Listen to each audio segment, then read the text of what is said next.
Nous sommes presque à la fin de la célébration de la journée internationale de la paix ici au Mont Siaudikoungou. Qu'est-ce que vous pouvez dire des préparatifs? Comment est-ce que vous avez trouvé la célébration de cette journée? Bon, premièrement, en général, on peut remercier les organisateurs pour l'idée en principal et aussi pour la manière dont ils ont organisé, je crois, cette journée. Parce que pour nous, premièrement, en tant que jeunes, c'était extraordinaire parce que c'était organisé, je dirais, bon, d'une manière spéciale. À part les messages qu'on a lancés à travers les chansons, les pièces de théâtre, aussi les discours de circonstances, on a vu que c'était des choses préparées qui ont, je dirais, un message à lancer, que ce soit, je dirais, aux nationaux ainsi qu'aux gens de l'international qui font leur séjour ici au Burundi. C'est pour ça qu'on voulait inviter à tous les Burundis ainsi qu'à tous les gens qui mènent leur vie quotidienne, qui font leurs activités de jour au jour ici au Burundi, de poursuivre ce message qu'on a pu transférer à partir de cette journée. C'était un message qui nous rappelle qu'avec la paix on peut construire, donc comme on l'a dit, ensemble pour la paix. Parce que c'est la paix qui est la base, la fondation de toutes les choses, que ce soit tous les systèmes, toutes les choses qui veulent évoluer. Sinon, bon, s'il n'y a pas de paix, on peut dire que tout ce qu'on fait, c'est comme construire sur le sable, et quand il y a de l'eau, ça peut passer et couler. Est-ce que d'après toi, la paix est possible? La paix est possible. Est-ce que vous pouvez nous dire de vos impressions concernant la préparation de cette célébration de la journée internationale de la paix ici au Mont Siaudikoungou? Mes impressions sont très bonnes. Cette célébration de cette fête vient d'arriver à un moment où la situation de notre pays exige à ce qu'il y ait de telles organisations pour que tout Burundi ou tout résident au Burundi puisse voir que la paix est une chose irremplaçable dans toute vie d'une personne, dans toute communauté ou dans tout pays. Oui. C'est la raison pour laquelle nous saluons beaucoup cette organisation. Nous félicitons beaucoup ceux qui ont pu organiser cette fête. Je les demande à ce que même dans l'avenir, on puisse faire d'autres organisations parce que ça fait appel à nos consciences qui tendent à se perdre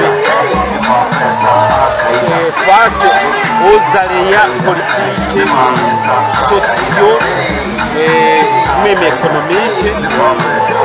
Ça rappelle la conscience de tout échappé. Donc on dit ça. Nous voulons qu'il faut de telles rencontres pour faire des aspirations de la paix, de la démocratie et de la paix.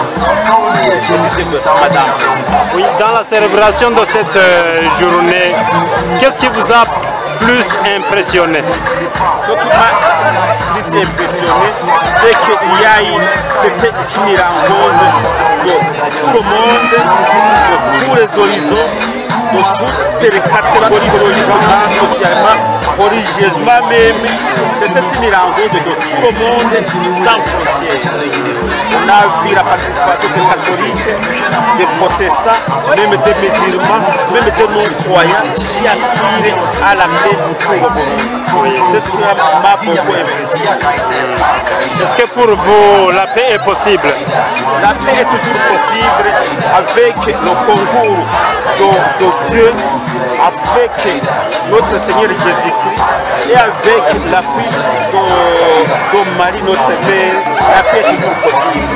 Même dans des pays qui n'était même pas possible de se rencontrer, avec notre Mère Marie, avec Jésus-Christ et avec le concours de Dieu, tout a été toujours possible. Nous croyons que la paix est toujours possible. Nous pouvons la paix. Merci beaucoup. Et madame, vous pouvez nous dire vos impressions sur la célébration de cette journée internationale de la paix ici au Monsieur du Congo? Cette journée fut pour tous les chrétiens une journée inoubliable, car ça a été une journée de partage entre les chrétiens. Donc cette journée a commencé par une marche depuis l'hôtel militaire, puis il y a eu une messe, et puis après la messe, il y a eu un partage entre tous les chrétiens, des festivités, de boissons, de la nourriture. Donc cette journée m'a semblé comme une journée de partage. C'est un jour qu'on ne voit pas tous les jours, Oui. avec le contexte actuel qu'on est en train de traverser. Donc c'est quand même un jour qui réchauffe, notre pays. Oui. Est-ce que d'après vous, ça valait la peine qu'une journée pareille soit organisée? Oui, cette journée valait beaucoup la peine, car au-delà des problèmes qu'on rencontre dans notre pays, il faut quand même qu'il y ait une joie, en plus une joie partagée entre tous les chrétiens. Et même toutes les personnes, parce qu'on n'a pas distingué si c'est un chrétien ou un musulman. Donc c'est un jour partagé. Oui. D'après vous, à voir les situations que nous vivons actuellement, est-ce que la paix est possible? Oui, la paix est possible. Preuve est que si on regarde comment cette journée a été, donc on espère que même le climat qui a régné ici au Mont-Sion peut se répandre dans tout le pays. Merci beaucoup. Et en tant que membre de l'organisation de cette journée de la célébration de la journée internationale de la paix, quelle est votre appréciation au terme de cette célébration? Mon appréciation est toute simple. C'est que tout le monde aspire à la paix. C'est ce que nous avons vu. Leurs excellences, le vice-président de la République, honorable premier vice-président de l'Assemblée nationale, Sylvain Monseigneur, l'archevêque de Bujumbura, pour ne citer que cela, et les autres autorités de rang supérieur qui les ont accompagnés, ont apprécié à juste titre cette journée. C'est une journée internationale, mais qui nous donne des leçons pour notre pays, qui a tant besoin de la paix, tant besoin de la sécurité. C'est donc un enseignement riche que nous devons léguer à notre génération future, pour que toutes les familles, tous les Burundais, à l'instar de la communauté nationale, doivent célébrer cette journée pour montrer à tout le monde qui aspire à la paix. Puisque, qu'on le veuille ou pas, tout le monde aspire à la paix. Le mieux d'aujourd'hui, les différents discours que nous avons entendus l'ont bien démontré que tout le monde a besoin de la paix. J'ai été un peu ému positivement quand son excellence, le premier de la République, a dit que même un volet qui va voler, dépouiller des biens d'autrui, va dire que Dieu m'aide. La paix. Qu'est-ce qui est plus que la paix? La paix, c'est la première chose auquel tout homme sur terre doit aspirer. Donc la paix. Il faut que tout le monde chante la paix. Non seulement chanter pour lui, mais pour tout le monde. La paix, pas pour soi, mais pour autrui. La paix pour notre pays. Voilà ce que moi j'ai retenu. Et je suis très sûr que la paix sera de mise ici au pays. Et tout le monde doit travailler. Parce que ça ne mène pas, et là, pas tout. Est-ce que, en voyant ce que vous avez fait en préparant cette journée, est-ce que vous êtes ravi de ce qui a été fait? Qui ne peut pas être ravi à entendre les discours qui ont eu lieu ici et à voir leurs excellences escalader la montagne Oui. de l'hôpital militaire Oui. au Mont Sion. Oui. Le Mont, ça veut dire c'est une montagne. Oui. À pied, avec la lumière de plomb, Oui. avec le soleil. Ils ont marché à pied avec tout le peuple de Dieu qui ne peut pas croire à ce qu'il fait. Moi, j'y crois et je prie mon Dieu que je puisse travailler pour la paix. Travailler pour la paix. Et j'invite à tout le monde à travailler pour la paix. C'est vraiment mon sentiment et je devrais faire tout pour que ce soit une réalité. Et pour bien asseoir cette paix, si c'est possible, quelles sont les perspectives? C'est d'abord le dialogue.